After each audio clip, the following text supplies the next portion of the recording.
Olá, meu irmão, graça e paz da parte do nosso Senhor Jesus Cristo. Estamos louvando a Deus, cantando, orando neste culto consagrado inteiramente ao nosso Senhor. Tivemos uma semana com muitas questões aí que atribulam o nosso coração. Ouvimos o avançar da pandemia no Brasil, isso nos angustia. Ouvimos os debates e as questões acerca do governo que deixa abrir, ou da parte do governo que não deixa abrir o comércio e sair dessa quarentena. E agora, sexta última, tivemos o problema da crise política que também assola o nosso país. Gostaria, antes de começar a expor esta mensagem, ou esta série de mensagens, que você pensasse e refletisse na soberania de Deus e no controle de Deus sobre todas as coisas. O Senhor é o nosso Deus e é Ele que dirige tudo. Nós veremos isso agora de modo até mais apropriado a partir dessa série de sermões que terá como tema Em Cristo de condenados a salvos, a graça de Deus vista em Noé. Em Cristo de condenados a salvos, a graça de Deus vista em Noé. Iremos aprender um pouco a partir da Toledote. Toledote é uma palavra hebraica que se refere à história de família, a história da família de Noé. E nós veremos um Deus que controla a história, que controla a história dos homens maus e dos homens justos ou justificados em Cristo. Isso vai ser muito marcante nesta série. Deus nos tirou da condenação eterna e nos salvou em Cristo Jesus. Nós aprenderemos isso um pouquinho na história de Noé. Gostaria que você também pensasse que essa será uma série que vai dirigir o nosso coração e acalmar o nosso coração na crise, vamos dizer, de saúde política que nos assola. Nós vivemos, parece que num filme, meio sem saber o que acontecerá amanhã. Mas coloque seu coração em Deus, coloque seu coração em Cristo Jesus, e o Senhor certamente continuará dirigindo a sua e a minha vida. Vamos orar antes de ler o texto sagrado e começar a meditar nesta história. Santo Eterno Deus, nós louvamos o Teu nome, agradecemos ao Senhor pela maravilhosa graça do culto ao Senhor, culto em família, culto nas casas. Que o Senhor, ó Pai, possa falar ao nosso coração agora pela Tua palavra, dirigir a nossa vida através da orientação que vem do Teu trono sagrado. Usa esse texto, usa a exposição desse texto para comunicar verdade ao nosso coração. Fale em especial àqueles que estão aflitos. Fale sobre o poderoso juízo do Senhor neste dia de hoje. Eu peço a Deus. Eu louvo e agradeço no nome do Senhor Jesus. Amém, Pai. Vamos ler. A história de Noé e sua família começa no capítulo 6 de Gênesis e vai terminar no capítulo 9, 17. Capítulo 9, verso 17 de Gênesis. Então nós iremos passar por todos esses trechos da palavra de Deus. Hoje nós iremos do 6:9 até o 6:22, até o final do capítulo 6, no verso de número 22. Vamos lá?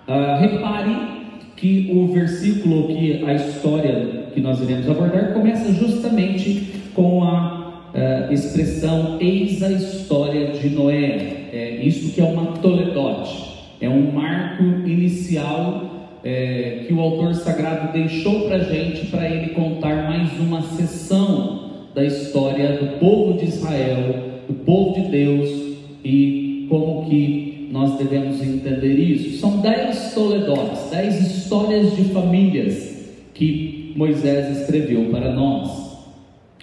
Diz assim o verso 9 do capítulo 6: eis a história de Noé. Noé era homem justo e íntegro entre os seus contemporâneos. Noé andava com Deus. Gerou 3 filhos, Sem, Cã e Jafé. A terra estava corrompida à vista de Deus e cheia de violência. Viu Deus a terra, e eis que estava corrompida, porque todo ser vivente havia corrompido o seu caminho na terra. Então disse Deus a Noé: resolvi ir dar cabo a toda a carne, porque a terra está cheia da violência dos homens. Eis que os farei perecer juntamente com a terra. Faz uma arca de tábuas de cipreste, nela farás compartimentos e a calafetarás com betume por dentro e por fora. Deste modo a farás, de 300 côvados será o comprimento, de 50 a largura e a altura de 30. Farás ao seu redor uma abertura de 1 côvado de altura. A porta da arca colocarás lateralmente. Farás pavimentos na arca, um embaixo, um segundo e um terceiro. Porque estou para derramar águas em dilúvio sobre a terra, para consumir toda a carne em que há fôlego de vida debaixo dos céus. Tudo o que há na terra perecerá. Contigo, porém, estabelecerei a minha aliança. Entrarás na arca, tu e teus filhos, e tua mulher, e as mulheres de teus filhos. De tudo o que vive, de toda a carne, 2 de cada espécie, macho e fêmea, farás entrar na arca, para os conservares vivos contigo.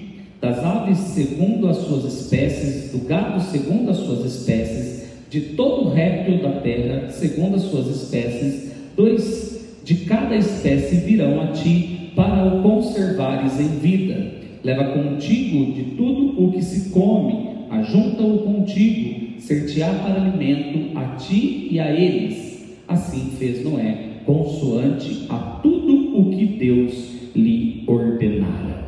Muito bem, este é o início da nossa história. Eu gostaria que você pensasse e refletisse de modo até simplório, se você gosta de filmes de ficção científica ou de filmes de ação que tem no pano de fundo uma ficção. Sabe aquele filme que vai narrar a destruição da Terra? Sabe aquele filme tipo 2012, aquele filme do ator John Cusack como ator principal, que uma família está fugindo e vai fugir da Terra e vai para algum lugar, porque lá vai dar início a um novo projeto, porque a Terra deu errado. Sabe isso?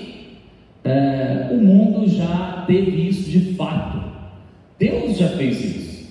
Um dia Deus resolveu destruir e julgar a terra, e resolveu salvar somente uma família, e fez um protótipo de uma nova terra, colocou em um recipiente, em uma grande arca, uma família e um conjunto de animais eleitos, escolhidos por Deus para restartar, reiniciar o projeto de Deus neste mundo. Somos frutos destes homens, somos frutos deste projeto. Se você está assistindo, ouvindo este sermão, você é fruto deste projeto de Deus, quando Deus resolveu primeiramente julgar os da época de Noé e reiniciar o projeto dele de redenção a partir da família de Noé.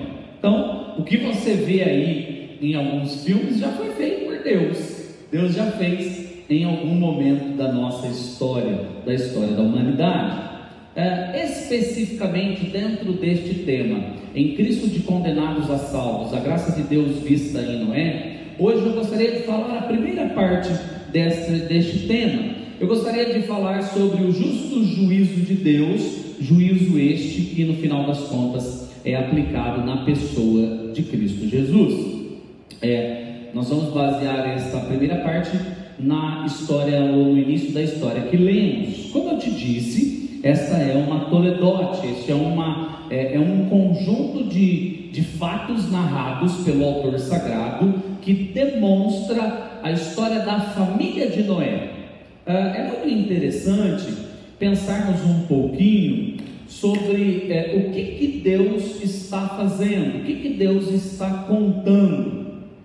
E você precisa olhar alguns elementos. E se você tem a sua Bíblia aberta, eu gostaria que você já riscasse um versículo, deixasse ele grifado, porque ele é o nosso versículo-chave.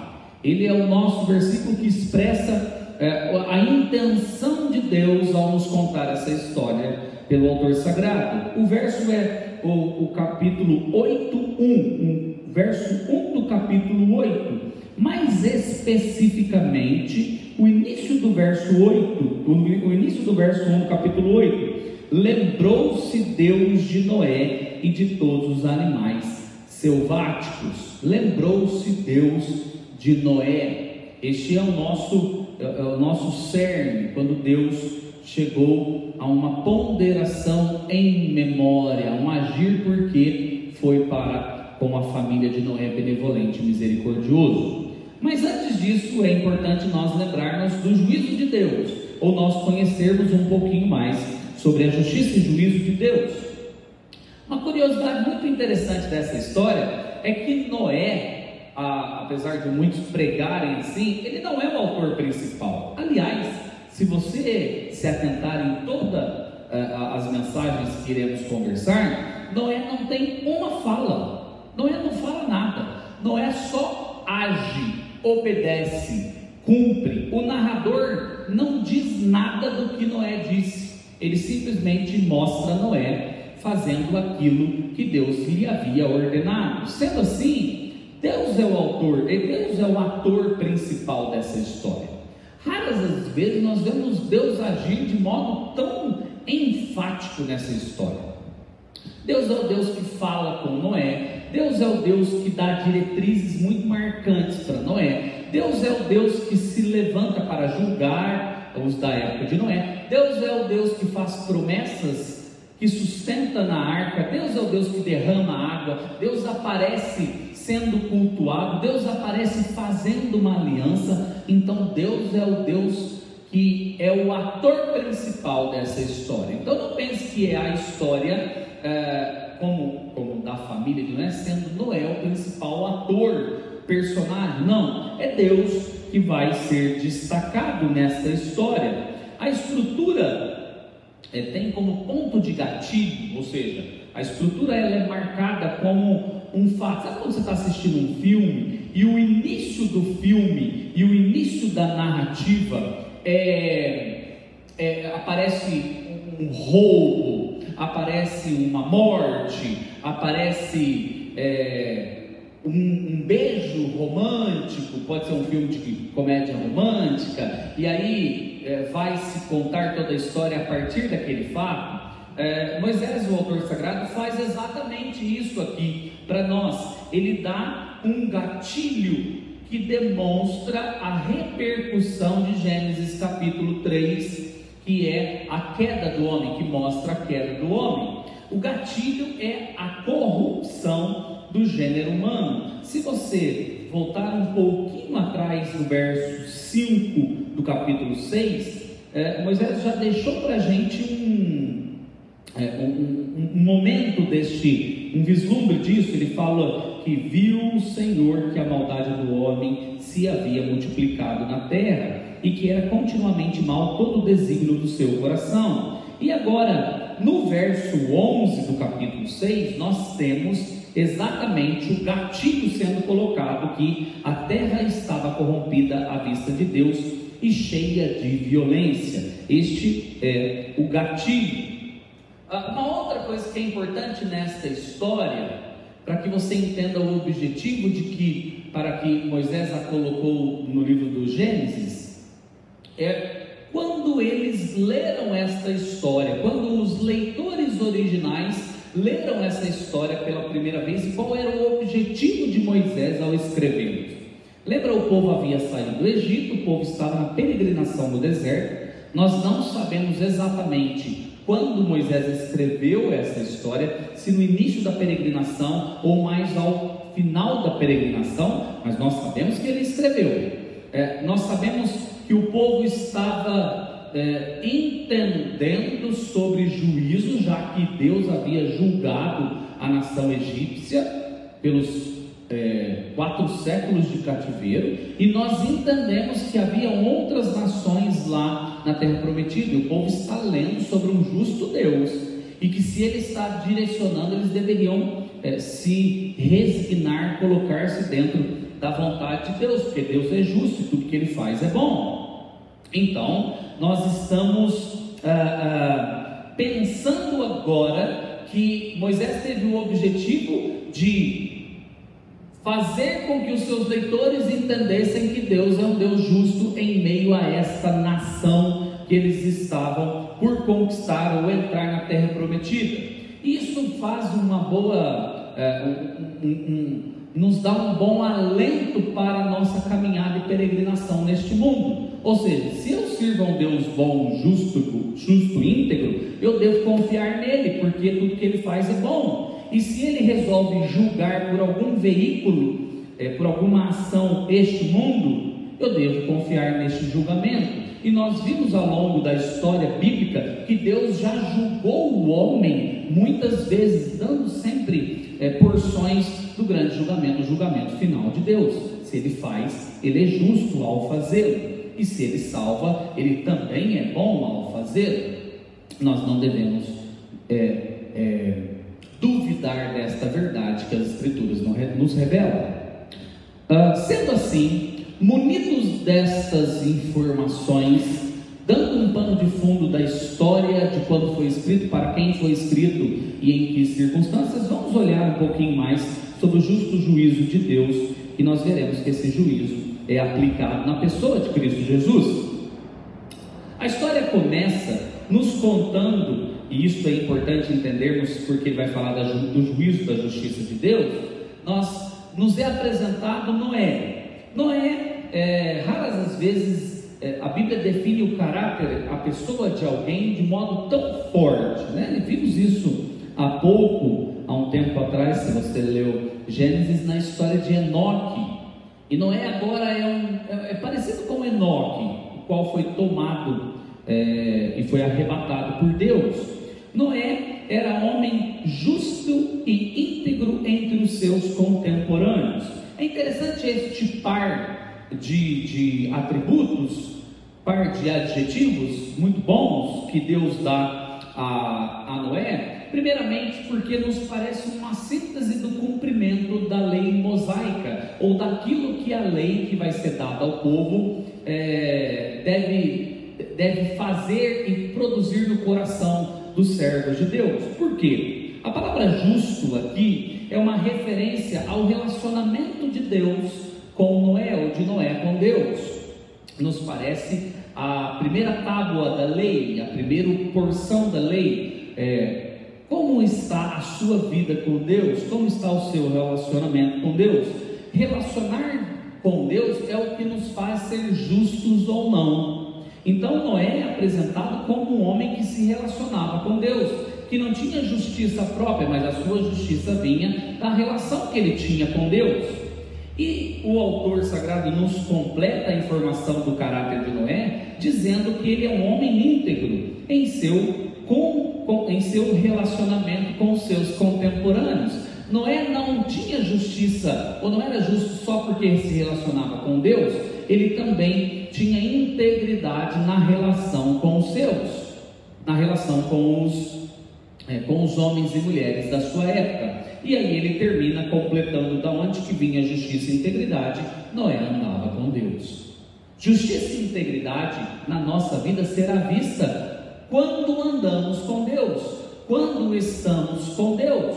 É assim que Deus nos contará entre os justos no relacionamento com Ele, e isso é visto no relacionamento com o próximo.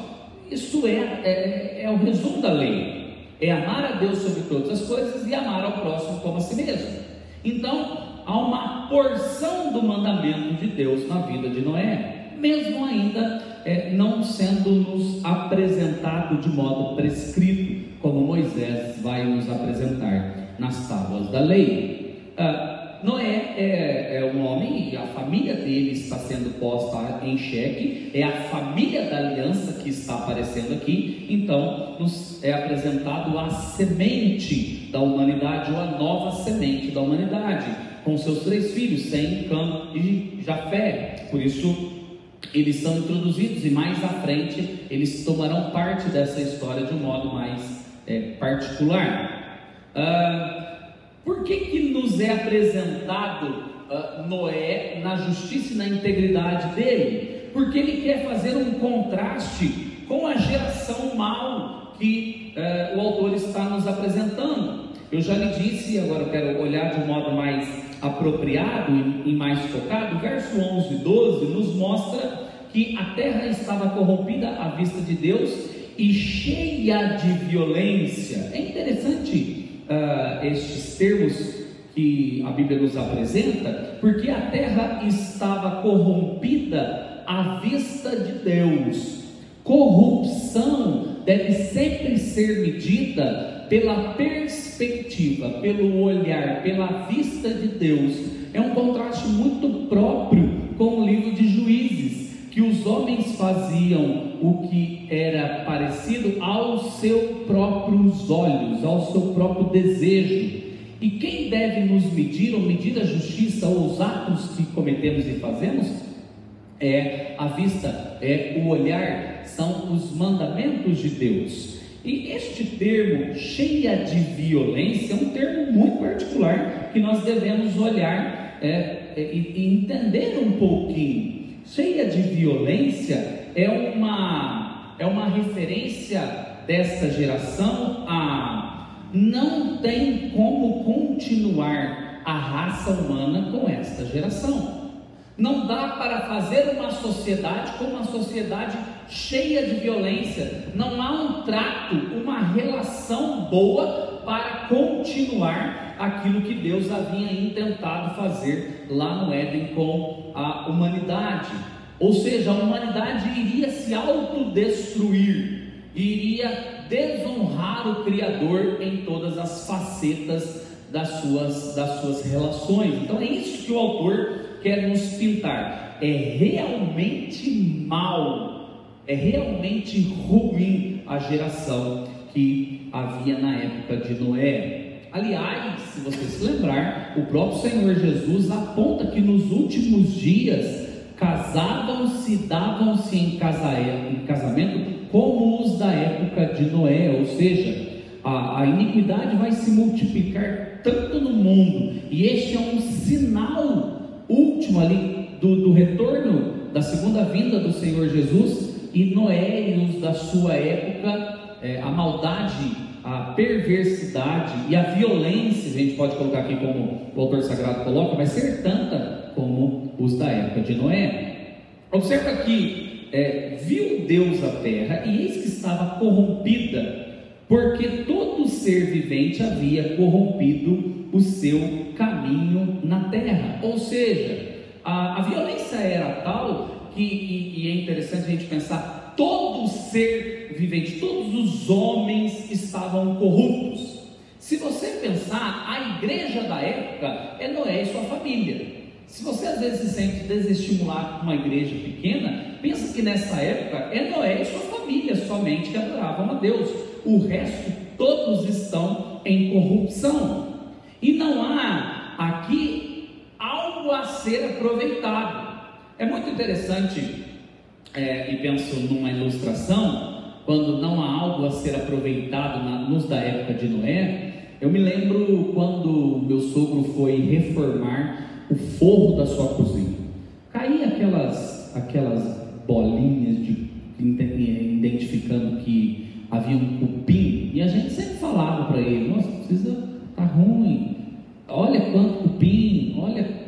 Quando ele tirou o forro de madeira e olhou os caibros da armação do forro, não prestava para nada, estava quase caindo por si só servia para uma coisa naquele momento, para ser jogado no fogo.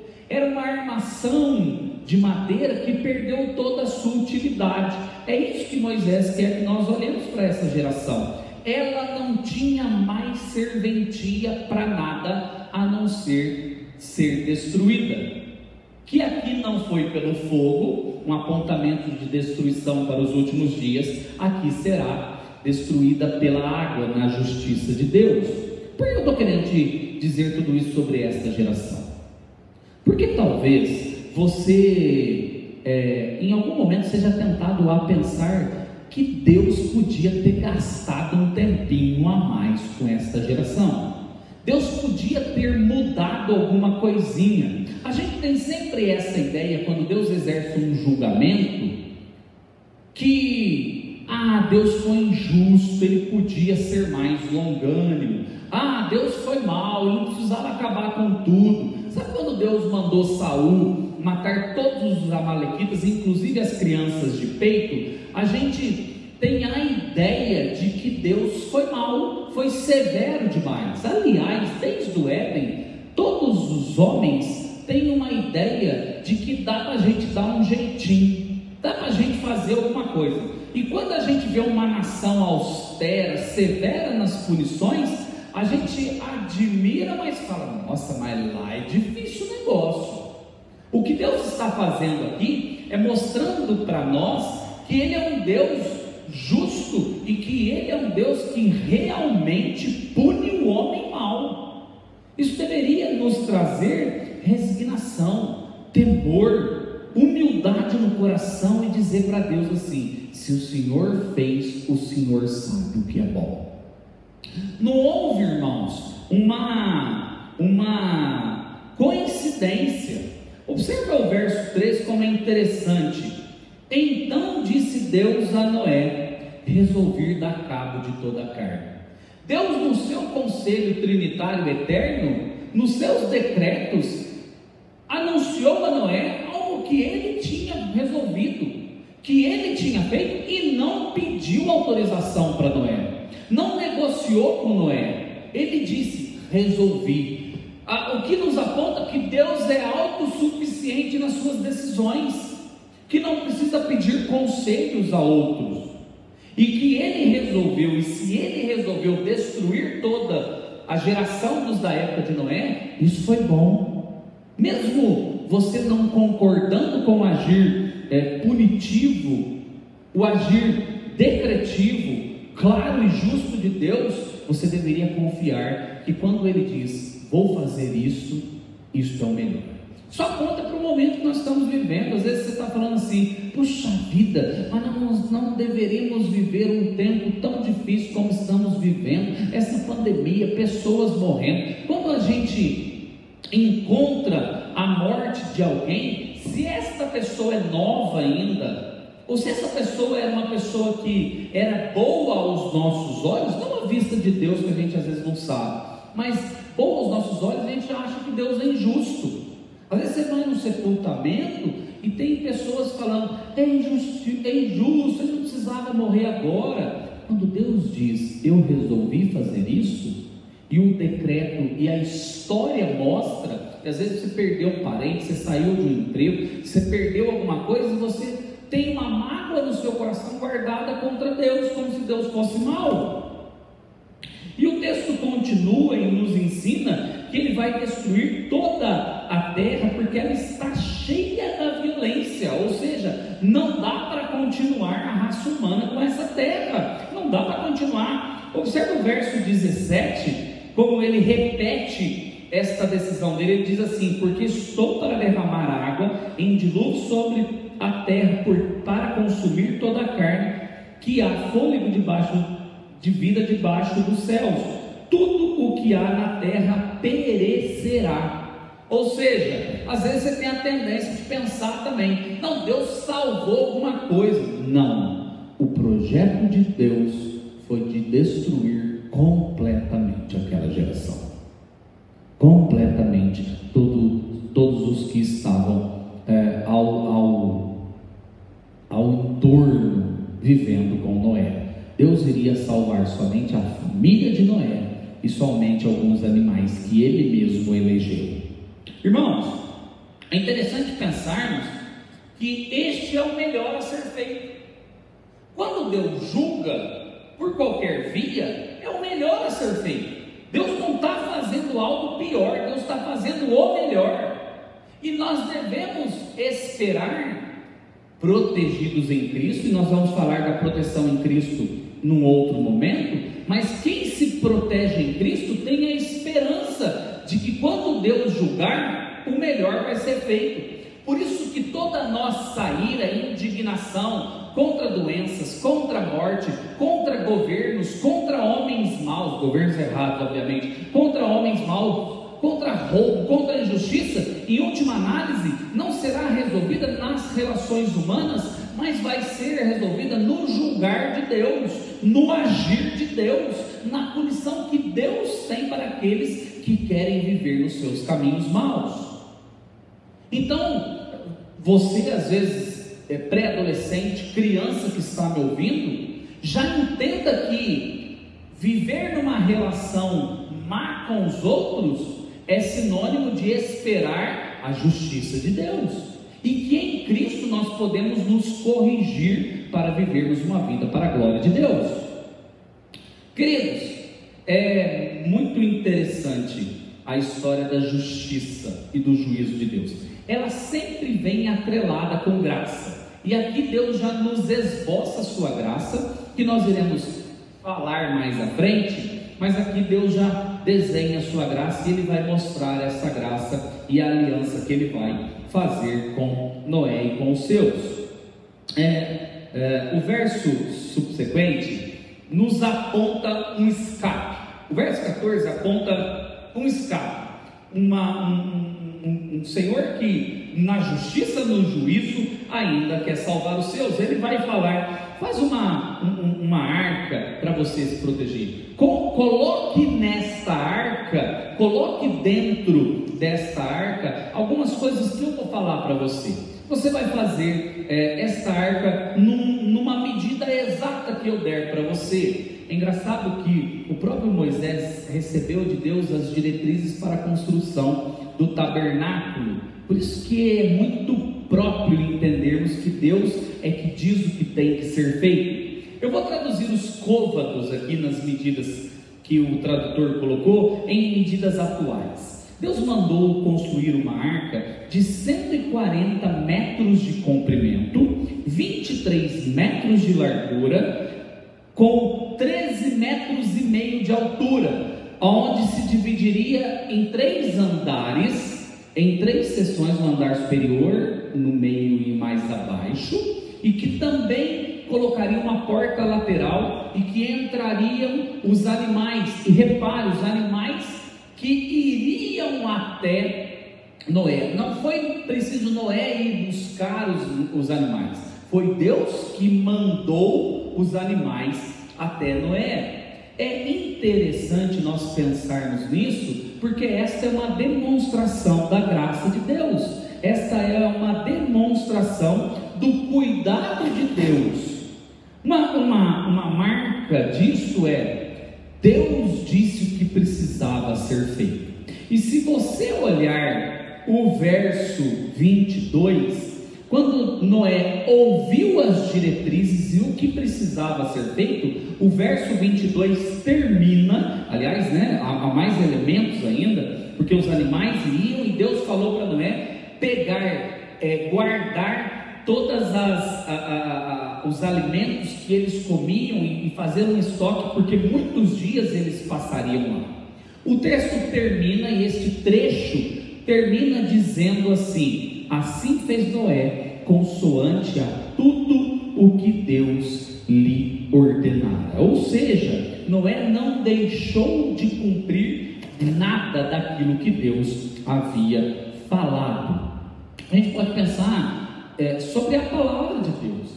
Quando Deus diz para a gente fazer alguma coisa, a gente tem que entender, e mesmo não compreendendo direito, há uma briga grande se já havia ou não chovido nesta época. Eu vou partir do pressuposto que até então não havia chovido, e Deus disse que iria chover. Olha que coisa maluca.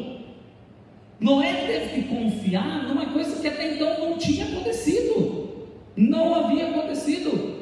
não havia chovido. E mesmo que se os teólogos que defendem que já havia chovido, já choveu, Deus disse que abriria as comportas do céu e que derramaria muita água ao ponto de inundar toda a terra e todo ser vivente iria morrer. Noé precisou olhar com o olhar da fé.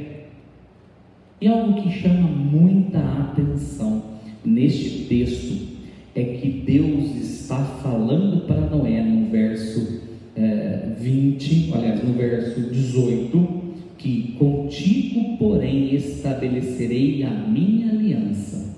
Entrarás na arca, tu e teus filhos, e tua mulher e as mulheres de teus filhos. Deus iria fazer, ou estava fazendo uma aliança com Noé, e agora era uma aliança de vida.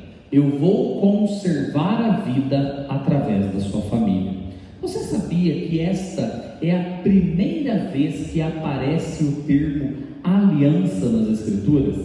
É a primeira vez que Deus coloca o termo aliança para os seus.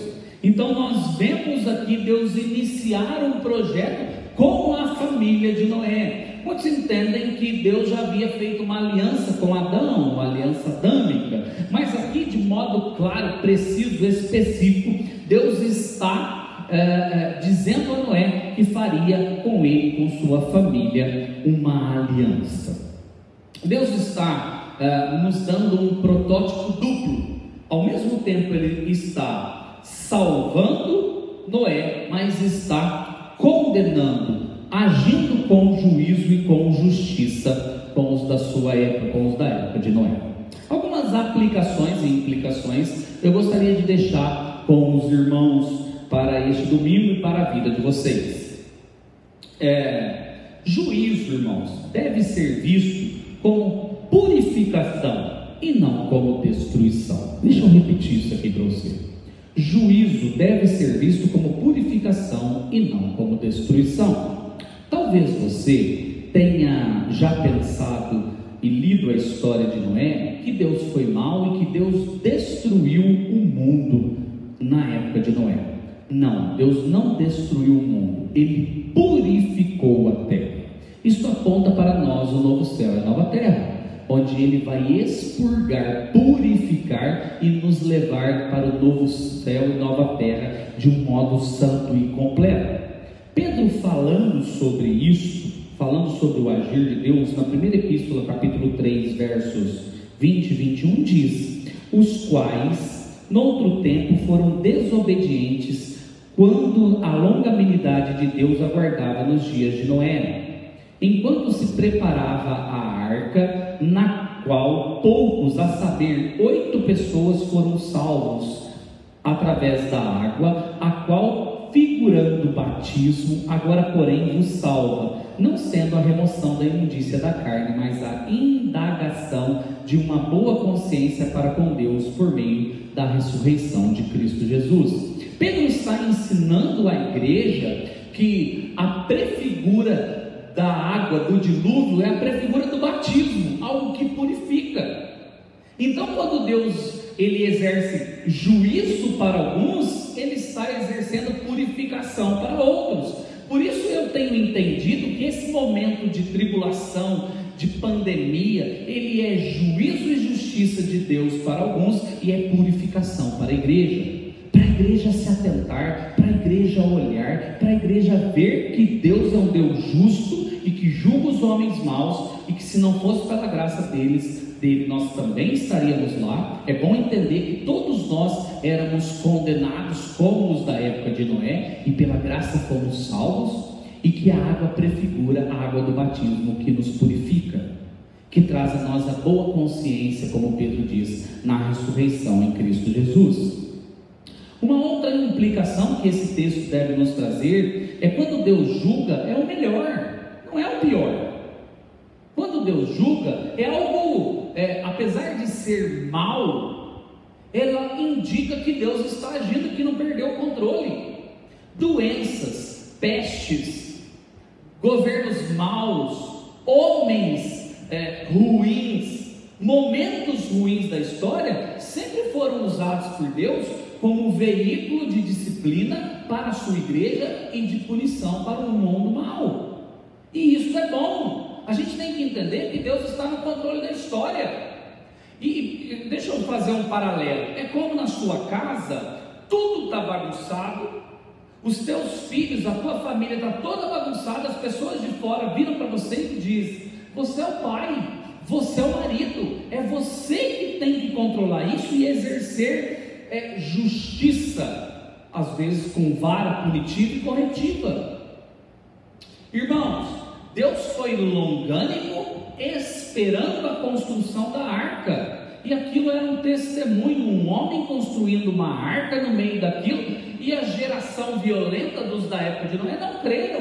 Então, quando Deus os matou todos a uma só vez, Ele foi justo e controlou a sua época e purificou a sua época. A gente tem que ver que este é o melhor de Deus, que às vezes a gente tem um apego tão grande a este mundo, e o agir de Deus na história nos mostra: nós não somos desse mundo. Esse mundo precisa de correção, precisa de purificação.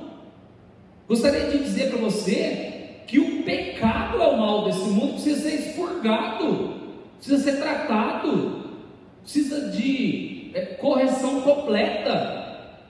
Nós não vamos viver aqui para sempre, nós vamos embora desse mundo. Há um novo céu e nova terra preparada para os filhos de Deus, e as correções de Deus indicam a justiça. O homem pecou contra Deus, e isso lhe causou morte em todas as instâncias. A gente fica tentando achar explicações racionais para aquilo que a Bíblia diz de um modo bem deliberado. Todo o mal que há neste mundo, toda a violência, toda a desgraça desse mundo é oriunda do pecado, é oriunda de Gênesis capítulo 3. E Deus está demonstrando que Ele não perdeu o controle da história, apesar do pecado. Em contrapartida, só há um lugar seguro para os filhos de Deus. Deus disse e deu as diretrizes que pareciam ser loucas aos olhos dos que estavam perto de Noé. Você vai construir um negócio de 140 metros, de 30 e tantos metros, assim, aliás, de 13 metros de largura, uma coisa grandiosa para a época. Você vai guardar os animais porque eles vão vir até você, você vai fazer 3 compartimentos, você vai pegar um monte de comida e vai guardar lá. Sabe o que Deus está indicando? Confia na minha palavra. Eu disse um dia para Adão: não come do fruto do conhecimento do bem e do mal, e ele comeu. Olha o que aconteceu. Não é você um homem que tem relacionamento comigo, o mesmo relacionamento que Enoque tinha, porque Enoque andava com Deus, e agora a gente ouve de novo: Noé andava com Deus. E quando andamos com Deus, e Deus diz para a gente: não faz isso, não faça isso, faça. Ore, não ande ansioso, espere no Senhor. Não, maldito é o homem que confia no homem. Continue tributando a sua vida e buscando somente o reino de Deus e a sua justiça. Sabe, todas as coisas que Deus vai nos dizendo para fazer, e às vezes é difícil fazer. Perdoe 70 vezes 7. Sirva a Deus, louve a Deus em todo o tempo. Várias diretrizes que a palavra de Deus vai nos dando. Ame a mulher como a Cristo ama a igreja, obedeça a seu marido, não instigue os seus filhos à ira, os filhos obedeçam aos seus pais. São muitas diretrizes, mas se Deus mandou, faça, porque é o melhor. Faça, porque é o melhor. Só há um lugar de segurança nesse mundo, e certamente não é no Moro ou no Bolsonaro, não é no Lula ou na Dilma, é na palavra de Deus. Pare de confiar de modo último nos homens, confie na palavra de Deus. Por falar nisso, ore pelos governantes, ore para que Deus dê a mão graciosa dele. Na história do povo de Deus, irmãos, sempre houve momentos de disciplina, sempre. Daqui a pouquinho, se você continuar lendo Gênesis, você vai encontrar Sodoma e Gomorra, você vai encontrar o próprio Egito sendo disciplinado com as pragas. Você vai encontrar o povo no deserto que não creu e foi desobediente e pereceu toda aquela geração.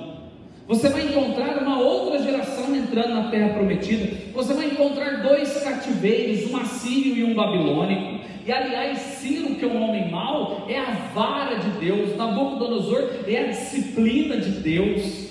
Você vai encontrar em todos estes momentos o apontamento para uma disciplina última,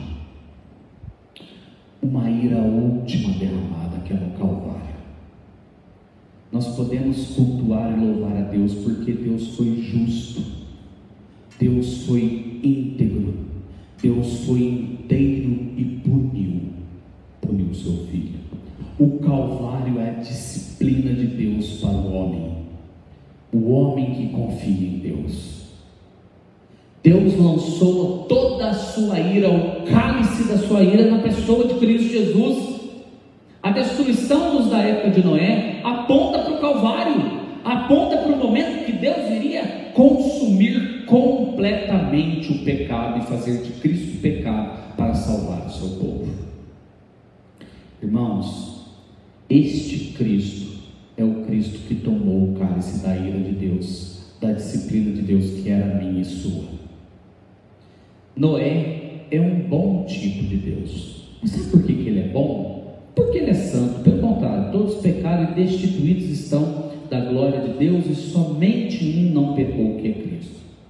Noé, ele nos aponta um caminho mais excelente, que é Cristo, que foi o servo fiel. Tal como Noé não aparece em fala nenhuma Jesus como ovelha muda diante dos seus tosquiadores, foi morto. Jesus obedeceu até a última hora, a hora da morte, a morte na cruz. Noé nos mostra de modo mais excelente que é um Cristo obediente, que é um Cristo que espera, que é um Cristo que faz tudo aquilo que o Pai manda, inclusive tomar um cálice da ira que não era dele. Noé nos aponta Cristo, nos mostra Cristo. A maior expressão de juízo de Deus foi dada a Cristo, para que Cristo volte uma segunda vez e complete o juízo de Deus. Aonde Mateus 25, 31 a 33 nos diz que este Cristo já glorificado virá para julgar, virá para exercer, e tal como aconteceu nos da época de Noé, separará os justos dos injustos. Mateus diz assim: quando vier o Filho do Homem na sua majestade, e todos os anjos com ele, então se assentará no trono de sua glória, e todas as nações, de novo, nações serão reunidas na sua presença, e ele separará uns dos outros, como o pastor separa os cabritos as ovelhas, e porá as ovelhas à sua direita e os cabritos à sua esquerda, tal como aconteceu nos da época de Noé. Os cabritos, os que não amam a Cristo, os que não temem a Deus, os que não têm afeição à pessoa de Cristo, será separado para o juízo eterno.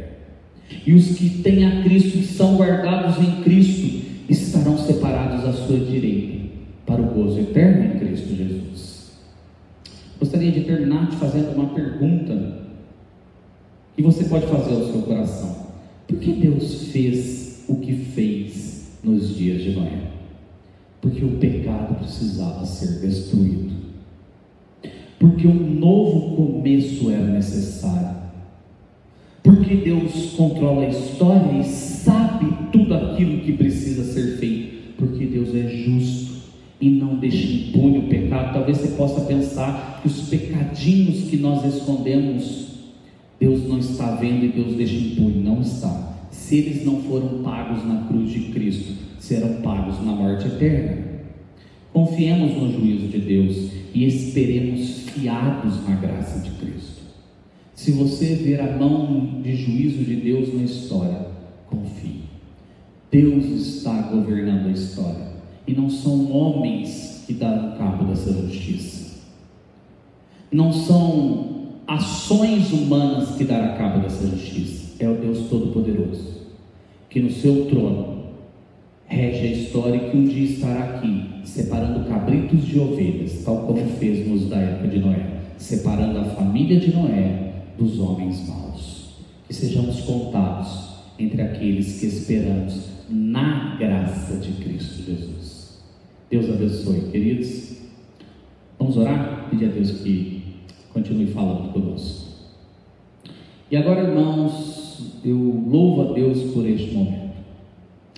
Agradeço ao Pai porque nós podemos relembrar de um Deus justo, de um Deus íntegro, de um Deus que traz o juízo sobre os homens maus. Vivemos uma época difícil de discussões políticas, onde o nosso país está atordoado, onde os números e as brigas e as mídias todas estão se batendo, e nós não temos às vezes em quem confiar. Isso também é disciplina para o nosso coração quando queremos confiar em homens. Confiamos só em Ti, Senhor. Confiamos só no Teu amor. Confiamos na Tua justiça. O Senhor é o justo juiz. Queremos andar confiados, esperando em Ti e guardados na pessoa de Cristo Jesus. Continua falando conosco nesta série, que a história da família de Noé possa nos apontar Cristo Jesus, aquele que recebeu o juízo do Senhor, a ira do Senhor na cruz do Calvário. Que nós nos escondamos na cruz e esperemos na graça do Senhor, porque o nosso Cristo já tomou todo o teu juízo. Obrigado. Louvo, agradeço e peço no nome de Jesus.